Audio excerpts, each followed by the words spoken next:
గురుగారు నమస్కారం. హరే కృష్ణ తల్లి. గురుగారు, అమ్మ. మీరు నేను 2 రోజుల క్రితం కల్కి సినిమా పైన ఒక రివ్యూ పెట్టాం. అమ్మ, అది సినిమా చూడలేదు అసలు మీరు. నీ రివ్యూకి రివ్యూ. నేను పంపిన రివ్యూకి రివ్యూ ఇచ్చారు. అయితే సినిమా చూడటం జరిగింది మీరు. మీకు ఎలా అనిపించింది? సినిమాలో ఏవి నచ్చలేదు, ఏవి నచ్చాయి? కల్కి భగవానుడి గురించి పురాణాల్లో ఉంది.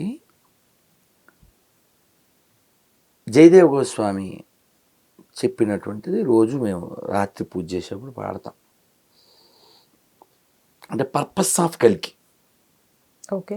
మ్లేచ్ఛ నివహ నిదనే కలయసి కరవాలం ధూమకేతుమివ కిమపి కరాలం కేశవద్రూత కల్కి శరీర జై జగదీశ హరే.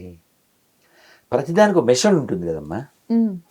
అలా కల్కి అవతారం యొక్క మిషన్, ఉద్దేశం ఏమిటంటే, మీకు లాస్ట్ ఆ ఇంటర్వ్యూలో చెప్పినట్టున్నాను, మ్లేచ్చులు అంటే the fellows don't know the difference between mother and other. ఆ స్థితికి దిగజారుతారు. అయితే ఈ సినిమా ఫీల్ కాలేకపోయాం. ఫీల్ ఉండాలంటే సోల్ ఉండాలి కదా. ట్రావెల్ అవ్వలేకపోయారు. ఓకే. అంత డ్రైగా అయిపోయింది. ఇంకా అంటే ఇందులో మనం ముందు నాగస్విని ఎందుకు మెచ్చుకోవాలంటే, ఈ టాపిక్ సబ్జెక్ట్ని ఎంచుకున్నందుకు, డేర్ చేసినందుకు.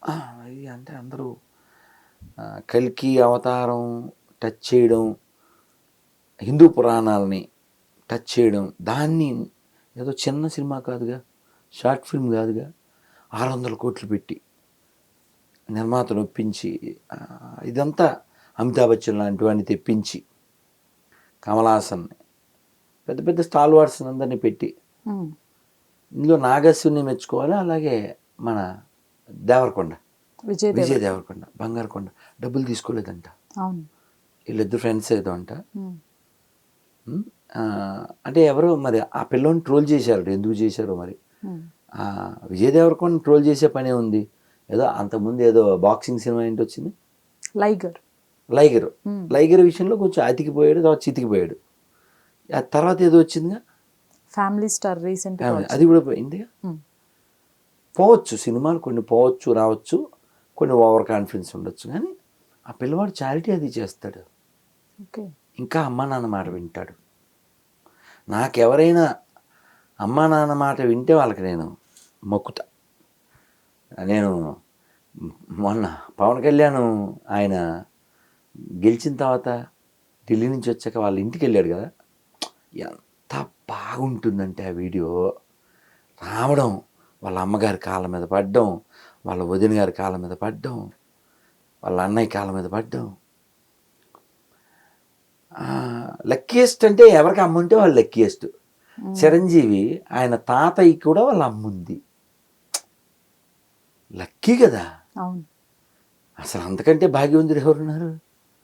సో అలా విజయ్ దేవరకొండ ఫ్రెండ్షిప్కి విలువ ఇచ్చాడు. ఆ సినిమాలో అది కొద్దిసేపే అతని రోల్ అతను చేశాడు.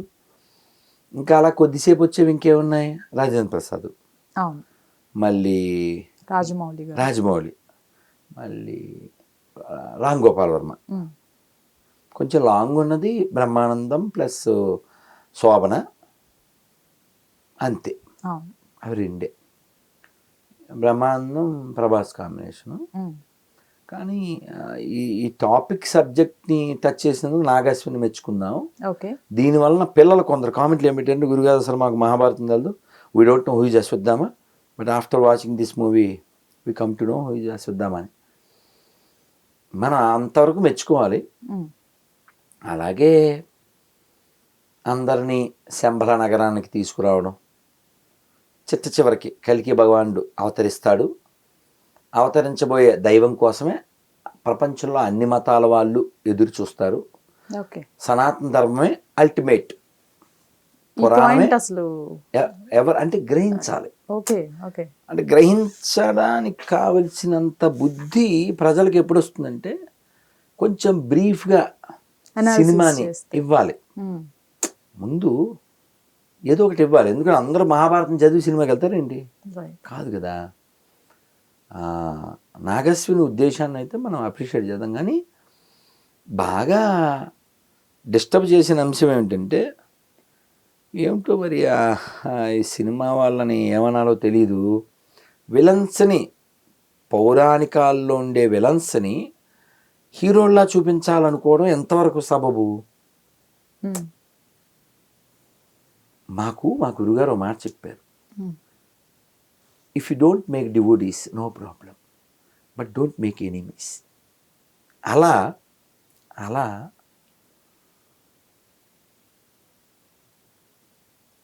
మహాభారతంలో ఎన్నో ఉదాత్తమైన పాత్రలు ఉన్నాయి. ఇప్పుడు కర్ణుణ్ణి టచ్ చేసి కర్ణుణ్ణి లేపి ఏం సాధిస్తారో నాకేం అర్థం కాలేదు. అశ్వత్థామే గొప్పోడైతే వాళ్ళ నాన్నగారు ఎందుకు ఎంకరేజ్ చేయలే? కర్ణుడే గొప్పోడైతే గురువు ఎందుకు ఎంకరేజ్ చేయలే? అర్జున్నే ఎందుకు ఎంచుకోవాలి? ద్రోణుడు అర్జున్నే ఎంచుకుని, కృష్ణుడు అర్జున్నే ఎంచుకున్నాడు. ఎందుకంటే నరనారాయణలో ఆయన నరులు కాబట్టి. ఇప్పుడు అంటే ఎవరు కామెంట్లు అవి పెట్టేశారు పిల్లలు, కర్ణుని ఏదో ఎక్కువ చేసి అర్జున్ని తక్కువ చేశారని. కానీ పిచ్చి పిచ్చి డైలాగులు అవి అంటే అక్కర్లేనివి ప్రభాస్తో చెప్పించారు. ప్రభాస్తోనే మనం అసలు అది కూడా కొంత. కానీ ప్రభాస్తో ఏం చెప్పించారు? మనం ఎప్పుడు ఓడిపోయిన చరిత్ర లేదన్నాడు. యాజ్ ఏ ప్రభాస్ అంటే కొన్ని ఫ్లాప్స్ ఉన్నాయి కాబట్టి అది సింక్ కాదు. యాజ్ ఏ కర్ణుడు అన్ని ఫ్లాప్సే. కర్ణుడు చాలామంది చేత ఓడిపోయాడు, చాలామంది చేతిలో ఓడిపోయాడు. ఓకే, ఇంకా చెప్తే లిటరల్లీ పారిపోయాడు కూడా. అభిమన్యుడు విషయంలో మోసం చేశాడు. ఘోషయాత్రలో దుర్యోధనుడి మీదకి వస్తే దుర్యోధనుడిని వదిలి పారిపోయాడు. అప్పుడు కాపాడింది కూడా అర్జునుడే కదా. అదే కదా చెప్తారు కదా, ధర్మరాజు చెప్తారుగా, వాళ్ళు కౌరవులు బంధింపబడితే భీముడు అర్జునుడు సంకలు గుద్దుకుంటారు. బాగా జరిగింది, కాగల కార్యం గంధర్వులే చేశారంటారు కదా. అప్పుడే వచ్చింది ఆ సామెత, కాగల కార్యం what suppose to be happy, అది ఆల్రెడీ వీళ్ళ వలన చేయిందని అంటే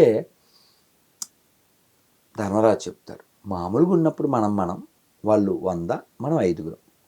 కానీ వేరే ప్లానెట్ వచ్చి మనం మీదకి వస్తే అప్పుడు వయం పంచాధికం శతం అంటే ఏంటి? మనం 105 అంటాడు. అది ఎంత ఉదాత్తం అమ్మా. వాళ్ళని అడవికి పంపించిన వాళ్ళని ఇబ్బందులు పెట్టిన వాళ్ళని చంపేయడానికి బోల్డ్ అని మర్డర్స్ ప్లాన్ చేసిన వాడిని రక్షించమని పంపిస్తాడు ధర్మరాజు. ఏమిటో దురదృష్టకర విషయం, ఈ రోజుకి అదే బ్లడ్ ఉందేమో మన వాళ్ళల్లో అనిపిస్తుంది. అంటే ఈ టాపిక్ నుంచి మనం ఒకసారి పార్లమెంట్కి వెళ్ళి వెనక్కొద్దాం. ఓకే, ఇప్పుడు ఆల్బిత్ర ఒక ఆయన ఉన్నాడు పార్లమెంట్లో. ఆల్బిత్ర అంటే తాతదొక మతం, తల్లిదొక మతం, తండ్రిదొక మతం.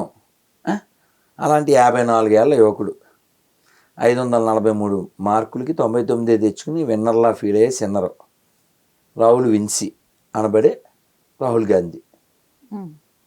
అది హిందువులంటే హింస, హిందువులంటే అసత్యం అని ఏదేదో వాగేశారు.